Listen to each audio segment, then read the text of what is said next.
ब्यावरा कांग्रेस विधायक रामचंद्र दांगी पर लगाए गंभीर आरोप। डॉक्टर सुशील कुमार प्रसाद ने आज पत्रकार वार्ता कर बताया कि ब्यावरा कांग्रेस विधायक रामचंद्र दांगी मेरे कॉलेज को चलने नहीं दे रहे हैं, लगातार दबाव बना रहे हैं। उनके समर्थक रुक आकर कॉलेज में गदर काटते हैं। मुझे भी कई बार कॉलेज में आकर दबाव बनाया है। इनके समर्थकों ने रामचंद्र दांगी विधायक को ये सब शोभा नहीं देता, आप एक जिम्मेदार व्यक्ति हैं, समाज में छात्र छात्राओं को धक्का देकर भगा दिया, शहर की शांति भंग की तथा मुझे जान से मारने की धमकी दी, जिसकी शिकायत एसपी कलेक्टर को कर दी है और सीएम हेल्पलाइन पर मैंने शिकायत दर्ज करा दी है। कांग्रेस के सब आलाकमान वरिष्ठ नेताओं को शिकायत के माध्यम से अवगत करा रहा हूं। सोनिया गांधी और कमलनाथ जी को विधायक द्वारा लगातार प्रताड़ित किया जा रहा है और उनके समर्थक लगातार कॉलेज में आकर गुंडागर्दी करते हैं।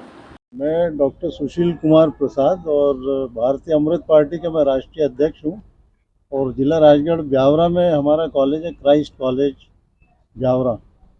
और ये 20/4/2023 की घटना है, आज से 3 दिन पहले की घटना है। जो वहाँ का लोकल विधायक है रामचंद्र दांगी, तो रामचंद्र दांगी जो है वो उनका आचरण जो है ना बहुत ही गलत है। लोगों से उनका बातचीत का रवैया और बदतमीज़ी करना, लोगों को धमकी देना, और यहाँ तक कि यानी वो पैसे दे के गुंडे मवालियों को उन्होंने भेज के हमारे कॉलेज पे हमला करवाया 20 तारीख को। और स्टूडेंट्स ने बताया कि हमको डॉक्टर रामचंद्र दांगी एमएलए हैं, विधायक है, उन्होंने हमको भेजा है और आप यानी फीस हमारी कम करिए, नहीं तो हम तोड़फोड़ करेंगे। और इसमें जब पुलिस आई, वहाँ पे पुलिस और तहसीलदार आए, तो वहाँ फिर वो बच्चे जो है वहाँ से निकल गए।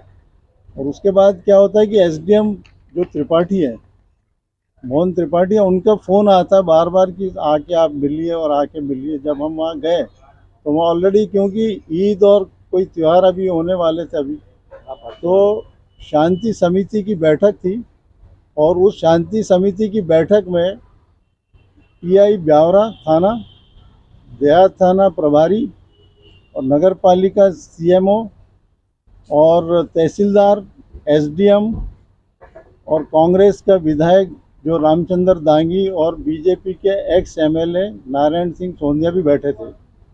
और अचानक ही इस शांति सभा के मध्य में उन्होंने मुझे सामने बुलाया कि आप सामने आइए।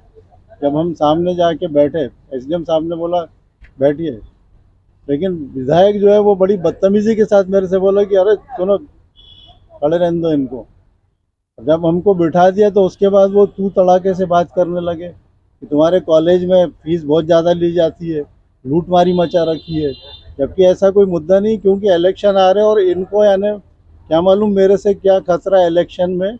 क्योंकि हम जो है 2019 में लोकसभा इलेक्शन में लड़ चुका हूं और 2021 में हम बाई इलेक्शन विधानसभा इलेक्शन में लड़ चुका हूं।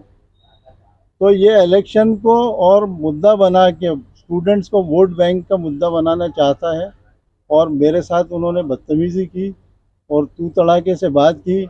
और उन्होंने यहाँ तक कहा कि अगर ब्यावरा में रहना है तो ये हमारी भलमनसार है कि तुम यानी अभी तक हमने तुम्हारा कुछ किया नहीं। अरे बोला देख लेता हूँ मैं तुझे बेवकूफ़, और इस टाइप से मतलब बड़ी बदतमीजी के साथ बात की उन्होंने। और एक एमएलए थे और मैं डॉक्टरेट किया हुआ आदमी हूँ, मैंने सोचा ये गंवार आदमी, इसको यानी एजुकेशन का नॉलेज है नहीं, इसलिए बदतमीजी से बात कर रहा है। लेकिन मैं कानून को जानता हूँ और मैं खुद एक्स आर्मी मैन हूँ, और अगर हम खुद भी उनको 4 थप्पड़ मार देते तो उनकी क्या इज्जत रह जाती। क्योंकि एक एमएलए का मतलब ये नहीं है कि एमएलए जो है ना किसी के साथ बदतमीजी करे। एमएलए को कोई अधिकार नहीं है। इसकी शिकायत आपने कहीं करी? हमने इनकी शिकायत कर दी। उसी दिन रात में एसपी साहब से मैं पर्सनली जाके मिला सर्किट हाउस में, उनको मैंने शिकायत दी। और रात को ही भारतीय अमृत पार्टी की शिकायत हमने दिल्ली जो है ना इलेक्शन कमिश्नर को भी फॉरवर्ड कर दी है। आपने इसमें वीडियो वायरल होने की बात करी है, क्या वीडियो, क्या मामला है वो? वीडियो वायरल ये है कि वो मेरे साथ जो बदतमीजी कर रहे हैं वो वीडियो पूरा उन्होंने खुद ही वायरल करके वो खुद ही उलझ रहे हैं। अब उनके ऊपर हम कानूनी कार्रवाई करेंगे। कानूनी कार्रवाई तो करना पड़ेगी ना उनके ऊपर। आपका वीडियो वायरल करा तो क्या आप मानहानि का दावा भी? मानहानि का दावा भी करूंगा मैं। और भी जो भी यानी 156 की धारा भी लगाऊंगा मैं उनके ऊपर थाने में, क्योंकि जान से मारने की उन्होंने मुझे यानी धमकी दी है। अब आप क्या चाहते हो? अब मैं यही चाहता हूँ कि हमने राष्ट्रपति को भी यानी महोदय को अभी प्रेस वार्ता में हमने शिकायत लिख के दी है, और पार्टी अध्यक्ष को कांग्रेस को भी हम लिख के दे रहे हैं, राष्ट्रीय स्तर पे और प्रदेश अध्यक्ष को भी और विधानसभा अध्यक्ष को भी लिख रहे हैं कि इसकी यानी जो इसको विधायक पद से निरस्त किया जाए, इसकी डिसमिस किया जाए, क्योंकि विधायक पद के लायक आदमी नहीं है ये। क्योंकि विधायक का काम होता है कि शांति समिति का मतलब क्या रहता है कि आप शांति बना के रखिए। आपने बताया कि पुलिस के सामने आपको धमकी दी, पुलिस वहाँ के पे सामने, थाना और एसडीएम प्रभारी कुछ थे। नहीं बोल रहे, वो शांति यानी देख रहे हैं, वो मामला बढ़ रहा है। और विधायक का काम होता है सुनना, विधायक को यानी विधायकी की जो लॉ है उसके बारे में उनको ज्ञान नहीं है। क्या लगता है आपको कि पुलिस भी दबाव में है? पुलिस उनके दबाव में है, आपका साथ प्रशासन यानी उनके दबाव में, प्रशासन को भी उन्होंने डरा धमका के रखा हुआ है। पुलिस आपका साथ नहीं दे रही?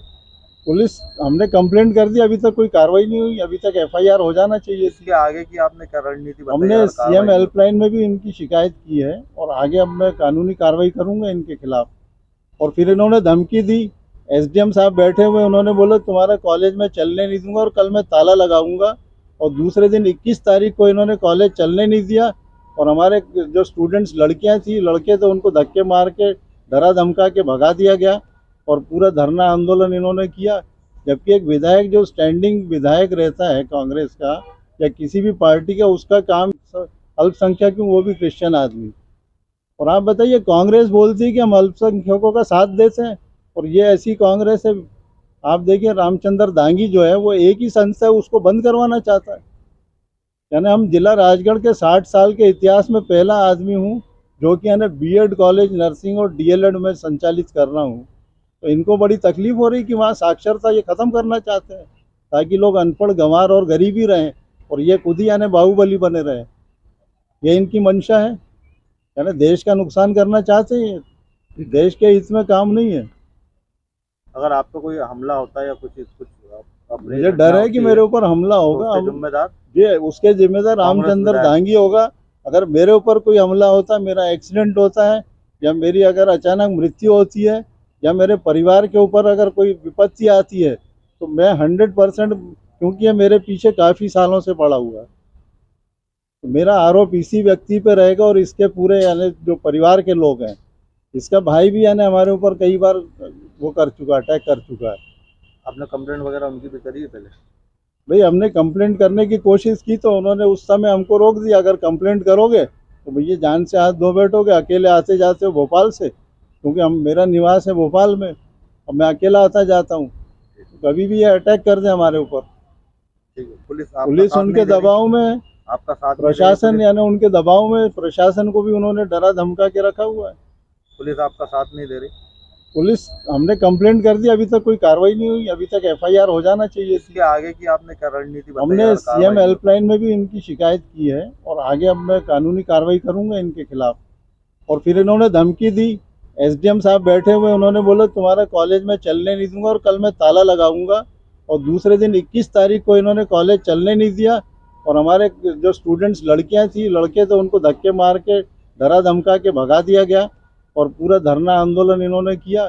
जबकि एक विधायक जो स्टैंडिंग विधायक रहता है कांग्रेस का या किसी भी पार्टी का, उसका काम ये नहीं है कि आप निजी महाविद्यालय में जाके कांग्रेस कॉलेज को बंद किया जाए। ये उनका काम नहीं है। उनका काम क्या